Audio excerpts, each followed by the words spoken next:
tentang bagaimana cara memecahkan masalah sehari-hari menggunakan himpunan. Nah, tugas ini dibuat untuk melengkapi mata kuliah Matematika Dasar Teori dengan dosen pengampu Bapak Ardian Asyhari MPD. Di sini saya sebagai moderator. Kenalkan, nama saya Dinda Wulandari. Saya sebagai pemateri 1, tugas kita. Saya Denis Ditama sebagai pemateri 2. Saya Afandi Muzamil sebagai pemateri 3.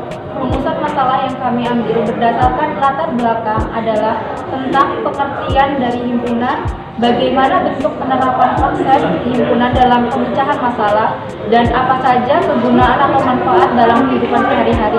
Sedangkan tujuan dari penulisan makalah ini ialah untuk mengetahui definisi dari himpunan, untuk mengetahui bentuk konsep himpunan dalam kehidupan sehari-hari, dan untuk mengetahui macam-macam himpunan dalam kehidupan sehari-hari. Di sini saya akan menjelaskan tentang sejarah pencetus himpunan. Teori himpunan pertama kali dicetuskan oleh seorang tokoh matematikawan, yaitu George Cantor, pada abad ke-19. Ia merupakan seorang matematikawan Jerman keturunan Yahudi. Beliau mengembangkan cabang matematika ini dan memperkenalkan gagasannya tentang himpunan dengan sangat pasti dan jelas dalam menentukan anggota himpunan tak hingga. Karena teori himpunannya, ia dianggap sebagai bapak himpunan sampai saat ini. Yang kedua, pengertian himpunan. Himpunan merupakan kumpulan dari benda ataupun objek yang terdefinisikan dengan jelas. Jelas di sini diartikan bahwa anggota himpunannya dianggap atau termasuk dalam satu kesatuan dalam ilmu matematika. Himpunan didefinisikan sebagai objek yang mempunyai sifat dan bisa dijelaskan secara rinci. Selain itu, himpunan juga dapat disebut sebagai kumpulan objek dan menjadi satu kesatuan utuh. Himpunan bisa disimbolkan dengan huruf kapital, dan jika anggotanya berupa huruf, maka anggotanya dituliskan dengan huruf kecil. Terdapat beberapa cara penulisan himpunan, yaitu dengan kata-kata. Dapat dilakukan dengan menyebutkan semua syarat ataupun sifat dari anggota himpunan tersebut di dalam kurung kurawal. Contohnya sebagai berikut. Dengan notasi pembentuk, dapat dilakukan dengan menyebutkan semua sifat dari anggota himpunan tersebut. Dengan anggotanya dinyatakan dalam suatu variabel dan dituliskan di dalam kurung kurawal. Contoh sebagai berikut. Yang ketiga, dengan mendaftarkan anggota-anggotanya. Dapat dilakukan dengan menuliskan semua anggota dari himpunan tersebut di dalam kurung kurawal, dan tiap anggotanya dibatasi dengan tanda koma. Jika anggotanya terlalu banyak untuk ditentukan, disebutkan. Contohnya sebagai berikut. Oke, selanjutnya yang ketiga ada jenis-jenis himpunan. Jenis-jenis himpunan sendiri terdiri dari 3 macam. Yang pertama yakni himpunan semesta. Himpunan semesta sendiri merupakan himpunan yang berisi semua anggota atau objek himpunan yang bersangkutan. Himpunan ini disimbolkan dengan S. Yang kedua ada himpunan kosong. Himpunan kosong sendiri merupakan himpunan yang tidak memiliki anggota. Himpunan kosong sendiri disimbolkan dengan tidak sama dengan 0 atau kurung kurawal. Yang ketiga ada himpunan bagian. Misal himpunan A merupakan himpunan bagian B. Jika setiap A juga anggota B, maka dapat dinotasikan A himpunan bagian B atau B bagian himpunan A. Materi yang selanjutnya yakni operasi himpunan. Adapun macam-macam operasi himpunan. Yang pertama irisan. Misal irisan dari 2 himpunan A dan B adalah himpunan yang anggotanya ada di himpunan A dan ada di himpunan B. Maka irisannya dapat dilambangkan dengan tanda N. Yang kedua ada gabungan.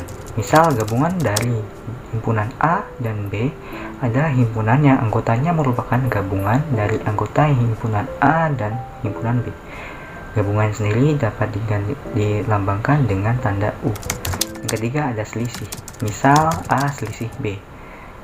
Dari himpunan anggota A yang tidak memuat anggota B, maka selisih dari kedua himpunan tersebut dapat dinotasikan dengan A dengan min.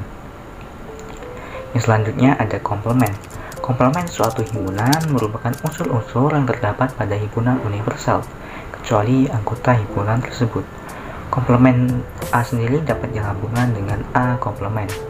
Materi selanjutnya ada penulisan himpunan.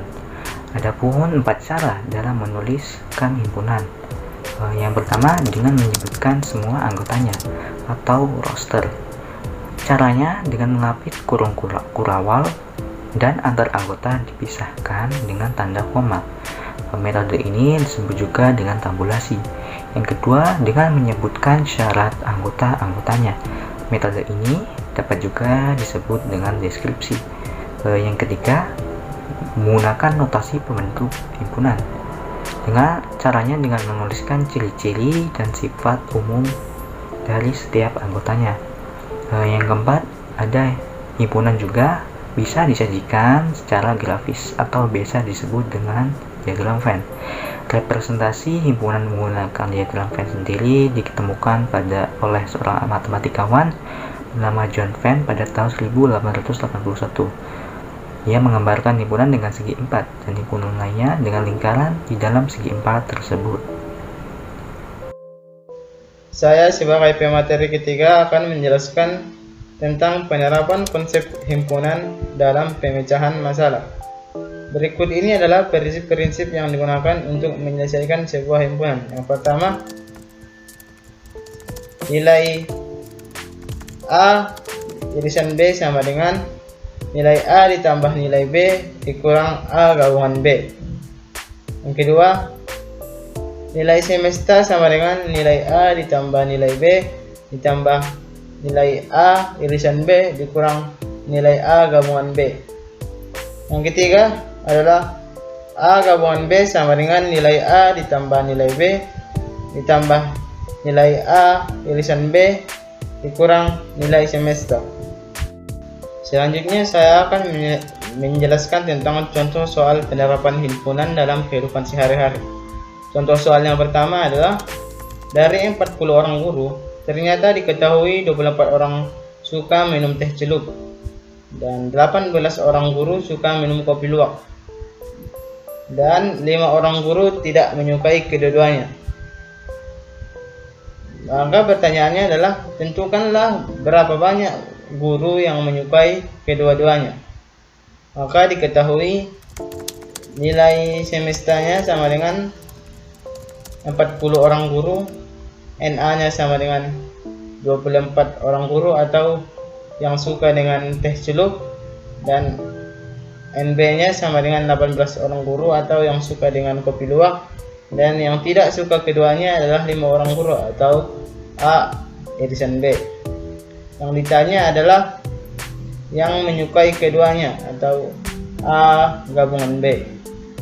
Jadi rumusnya adalah NS sama dengan nilai A ditambah nilai B ditambah nilai A irisan B dikurang nilai A gabungan B. Tinggal dimasukin angkanya, maka dapat dijawab nilai A gabungan B itu sama dengan 47 dikurang 40 sama dengan 7. Jadi yang menyukai kedua-duanya adalah 7 orang guru. Contoh soal yang kedua, di SMA Negeri 1 Ngambur terdiri dari 180 orang siswa dan siswi. Maka diketahui bahwa 108 siswa atau siswi suka dengan bermain futsal dan 75 orang siswa atau siswi suka dengan bermain volley dan 45 siswa atau siswi suka dengan kedua-duanya. Maka yang ditanya adalah berapa siswa atau siswi yang tidak menyukai kedua-duanya. Maka dapat kita rumuskan lagi seperti yang tadi. Yang diketahui adalah NS sama dengan 180, NA sama dengan 108, NB sama dengan 75 dan nilai A gabungan B sama dengan 45. Jadi yang ditanya adalah nilai A irisan B. Jadi langsung saja kita rumuskan. NS sama dengan nilai A ditambah nilai B ditambah nilai A irisan B dikurang nilai A gabungan B.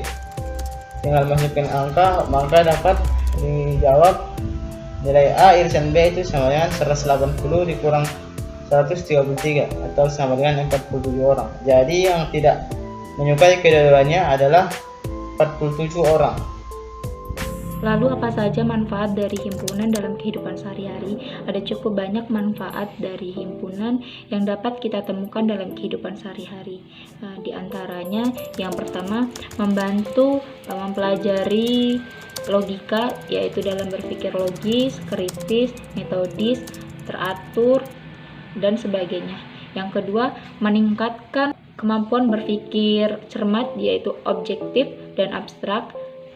Meningkatkan pula kemampuan berpikir akurat dan mandiri.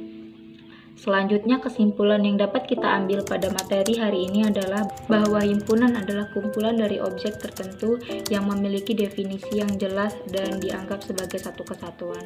Dengan mempelajari himpunan, yang diharapkan kita memiliki kemampuan logika yang akan semakin terasah dan memacu kita agar kita lebih berpikir secara logis.